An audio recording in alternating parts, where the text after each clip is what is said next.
नमस्कार मेरे प्यारे साथियों मैं ज्योतिर्विद पवन कुमार। साथियों, मुझे किसी ने प्रश्न किया कि भागवत गीता में लॉर्ड कृष्ण अर्जुन को योगी बनने का उपदेश क्यों दे रहे हैं। वो कह रहे हैं कि भाई योगा का जो रास्ता है वो सर्वश्रेष्ठ है। तो क्या इसका अभिप्राय ये है कि बाकी के जो रास्ते हैं जैसे ज्ञान मार्ग है, भक्ति मार्ग है, कर्म का मार्ग है, क्या वो रास्ते सही नहीं है? मैंने कहा नहीं, ऐसा नहीं है। भगवान कृष्ण ने ये कहीं नहीं कहा कि कोई इनमें से कोई भी रास्ता गलत है, ये नहीं कहा।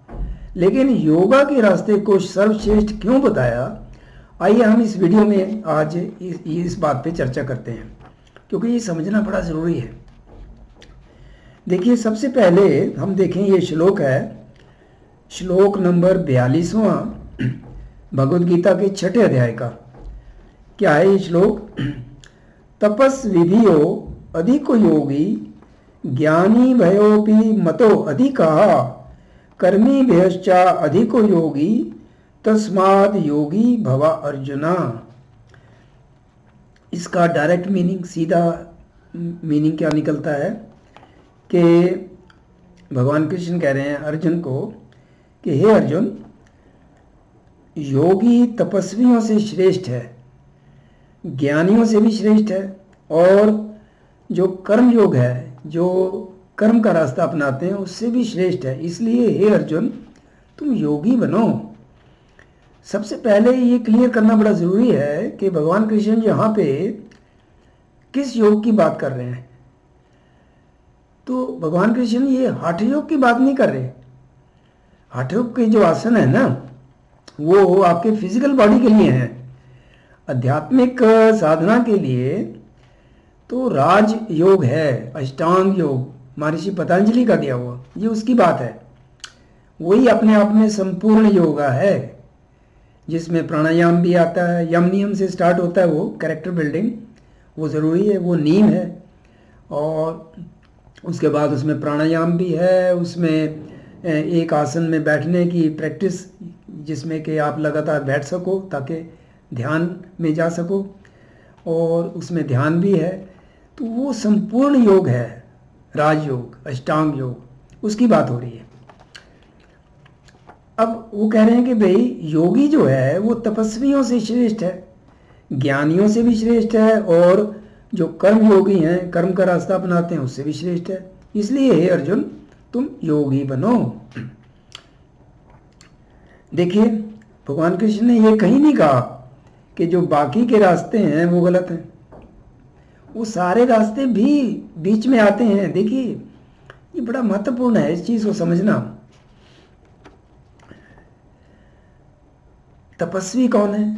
जो अपने शरीर के लिए कुछ ना कुछ व्रत ले लेते हैं। आपने देखा होगा कई जगह पे साधु वैसे बाजू ऊपर करके खड़े हैं, सालों साल वो बाजू ऊपर कहीं बांध देते हैं कि मैं नीचे नहीं करूँगा, या एक टांग पे खड़े हैं, या कई अपने केस बढ़ाते हैं, काटते नहीं, लंबे हो जाते हैं बहुत जटें, और कई नाखून नहीं काटते। तो कोई ना कोई वो व्रत ले लेते हैं, किस लिए? अपनी बॉडी को डिसिप्लिन करने के लिए। तपस्या है ये।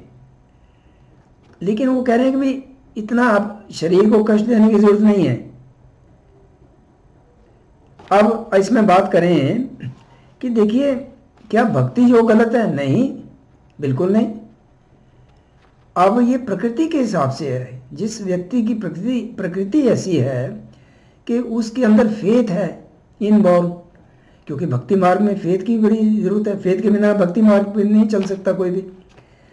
लेकिन भक्ति मार्ग में एक कठिनाई ये है कि अपने अंतिम लक्ष्य तक पहुंचने के लिए, ईश्वर प्राप्ति के लिए, आपको पूरी तरह से समर्पित करना पड़ता है ईश्वर के प्रति। वो समर्पण कई लोगों में संभव नहीं होता, थोड़ा मुश्किल है, इसलिए वो लंबा रास्ता है। लेकिन भक्ति योग है क्या? डिवोशन। डिवोशन है ना, डेडिकेशन है, यानी कि निष्ठा, लगन। अब अगर आप योगा का रास्ता भी फॉलो कर रहे हो तो प्रतिदिन आपको प्राणायाम करना है, मेडिटेशन में बैठना है, या और क्रियाएं हैं, उनके लिए भी निष्ठा और लगन तो चाहिए। तो भक्ति का रास्ता तो हो गया। साथ में आपको ईश्वर के प्रति जो भी आप पाना चाहते हो, आत्म साक्षात्कार चाहते हो, अपने इष्ट के प्रति, अपने जो आपका सच्चा स्वरूप है उसके प्रति डिवोशन तो है ना, तो भक्ति तो आ गई बीच में, उसके बगैर थोड़ी है।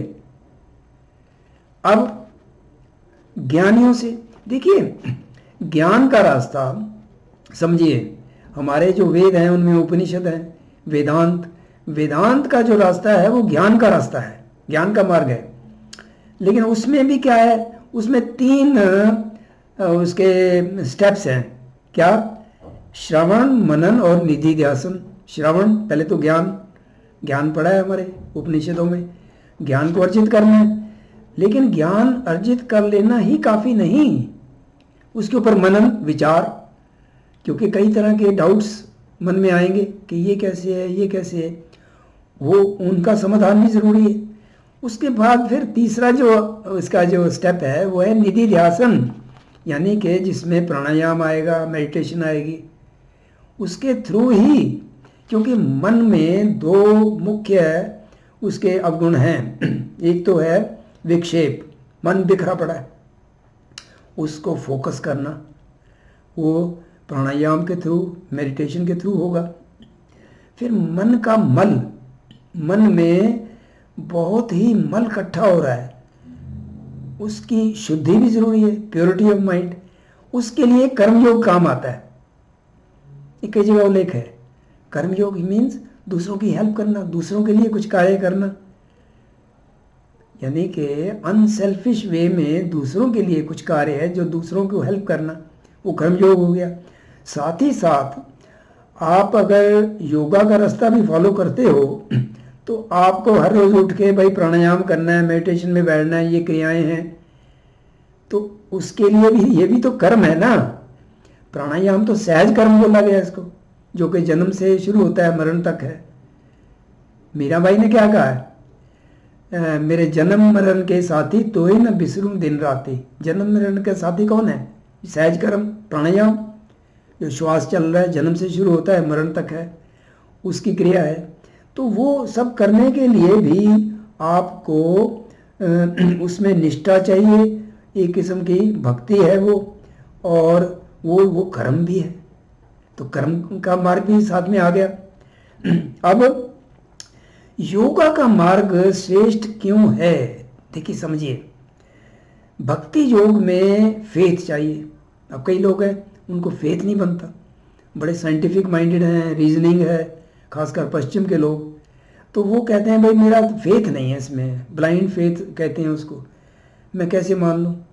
तो उनके लिए जो योगा का रास्ता है ना, वो अनुभव का रास्ता है, क्योंकि योगा में आप बैठोगे, अंतर्ध्यान होगे, आपको तरह तरह के अनुभव होने वाले हैं, और बड़े अद्भुत अनुभव हैं। आप बैठोगे, जब ये तीसरा नेत्र है, ध्यान में जाओगे, तीसरा नेत्र जब देखोगे वही सुदर्शन चक्र है, वहीं जो आत्म सूर्य है उसके दर्शन होते हैं। तो ये जो अनुभव होंगे, और ध्यान के अंदर डीप मेडिटेशन में आप अपना शरीर छोड़ के सूक्ष्म जगत में भी जा सकते हो, वो भी संभव है। तो ऐसे जब अनुभव होंगे फिर आपकी पकड़ और ज़बरदस्त होगी, फिर आपकी निष्ठा बनेगी और ज़्यादा फेथ होगा, फिर आत्म साक्षात्कार होगा, ज़रूर होगा। तो इसलिए योगा का रास्ता सर्वश्रेष्ठ इसलिए कहा गया है क्योंकि उसमें अनुभव हैं, जिनके लिए फेथ ज़रा मुश्किल है करना, वो भक्ति मार्ग पे भी आगे नहीं बढ़ पाएंगे। फिर भक्ति मार्ग में समर्पण भी चाहिए, वो भी एक रुकावट आ जाती है। तो गलत नहीं है वो, और इसमें भी उसका समावेश है निष्ठा और लगन के द्वारा, और कर्म का भी है बीच में। तो योगा का रास्ता सर्वश्रेष्ठ इसलिए बताया हे अर्जुन कि उसमें तुम्हें तरह तरह के अनुभव होंगे, बड़े अद्भुत अनुभव होंगे, जिससे तुम्हारी आध्यात्मिक उन्नति और तीव्र होगी, और ज़्यादा विश्वास बनेगा, और गहरा जाओगे फिर मेडिटेशन में। ये है, कोई भी रास्ता गलत नहीं है, लेकिन खाली एक ही रास्ता पकड़ के वो लंबा हो सकता है। अब जैसे कर्म का रास्ता ना, वो देखिए कर्म का रास्ता जो है उसमें सहज कर्म, प्राणायाम, उसमें और जो क्रियाएं हैं वो भी कर्म योग में ही आता है। हाँ, दूसरों की हेल्प करना सोशल वर्क है, वो भी कर्म योग में है, लेकिन खाली सोशल वर्क से नहीं, जो आपकी क्रियाएं हैं, यौगिक क्रियाएं, उनके ऊपर वो भी ध्यान देना, वो भी कर्म में आती हैं। तो इसलिए तीनों रास्ते बिल्कुल अलग अलग, बिल्कुल सेपरेट नहीं है एक दूसरे से, इन सबका समावेश है। लेकिन योगा का रास्ता जो है, क्योंकि वो अनुभव का रास्ता है, उसमें फेथ भी ज़रूरी नहीं है, उसमें भी बहुत ज़्यादा ज्ञान भी पहले अर्जित करना है ऐसा भी नहीं है। उसमें तो अनुभव है। बैठोगे, जब अंतर्ध्यान होगे, अपनी इंद्रियों को समेट के अंदर लाओगे, प्राणायाम के थ्रू मन शांत होगा, फिर तरह तरह के अनुभव होंगे। यही वृंदावन है ना, यही अनुभव होते हैं। कूटस्थ, बस फिर कूटस्थ ब्रह्म यही तो है। फिर यहीं से रास्ता है आपके ओवर सेल्फ तक का, आपके सच्चे स्वरूप तक का। गगन गुहा इसी को बोला है, वो योग के थ्रू है। इसलिए योग का रास्ता सर्वश्रेष्ठ बताया है, बाकी कोई रास्ता गलत नहीं है। जो आपको सहज लगता है उसको फॉलो कीजिए, बाकी रास्ते बीच में आ जाएंगे, सबका समावेश है। लाहिड़ी महाशय जी ने, मैंने एक वीडियो में जिक्र भी किया है, ये बड़ी, ये जो बात है ना, कितनी गहरी बातें जो हैं, ये जो सेल्फ रियलाइज्ड सेंट हुए हैं ना, महाअवतार बाबा जी तो खैर हिमालय में, वो तो दिव्य पुरुष हैं, और फिर ये लाहिड़ी महाशय जी, श्री युक्तेश्वर गिरी जी, श्री परमहंस योगानंदा जी, और तिब्बत के महान संत श्री लॉब्संग रामपा साहब जी, ये ऐसे महानुभव हुए हैं कि जिनको सच्चा ज्ञान था अनुभव के थ्रू, किताबी ज्ञान नहीं, अपने अनुभव थे उनके, तो उन्होंने जो बातें बताई हैं बड़ी गहरी हैं भाई। तो ज्ञान तो बिखरा पड़ा है भाई, ये आपके ऊपर है, समय निकालिए, यही उद्देश्य है जीवन का। और फिर एक चीज़ मैं और बताऊं, कई मेरे जो यंग साथी हैं, कई नई जनरेशन के, वो कहते हैं भाई इसका क्या फ़ायदा है। तो फ़ायदा भौतिक संसार में जो उनके ड्रीम्स हैं, जो उनकी अपने डिज़ायर्स हैं, उनकी फुलफिलमेंट में क्या ये लाभदायक है? बिल्कुल है।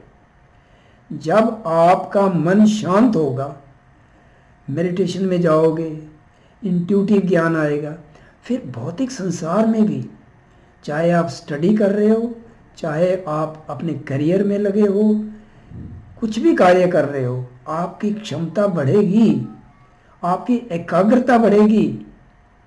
और एक सफल व्यक्ति और असफल व्यक्ति में जो डिफरेंस है ना मेन, वो एकाग्रता का है, कंसंट्रेशन।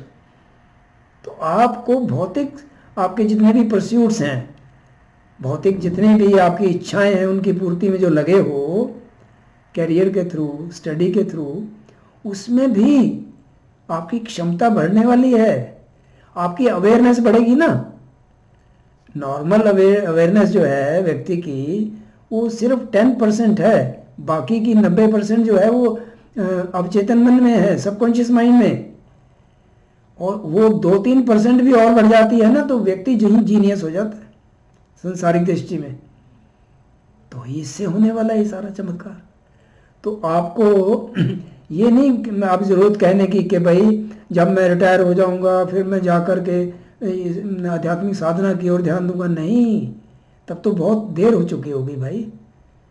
ये अभी से कीजिए, चाहे आप स्टूडेंट हो, चाहे आप नौकरी पेशा हो, चाहे बिजनेस में हो, किसी भी आयु वर्ग के हो, जितने यंग हो उतनी जल्दी अगर शुरू कर लोगे ना, तो और भी लाभ होने वाला है, भौतिक दृष्टि से भी और आध्यात्मिक दृष्टि से भी।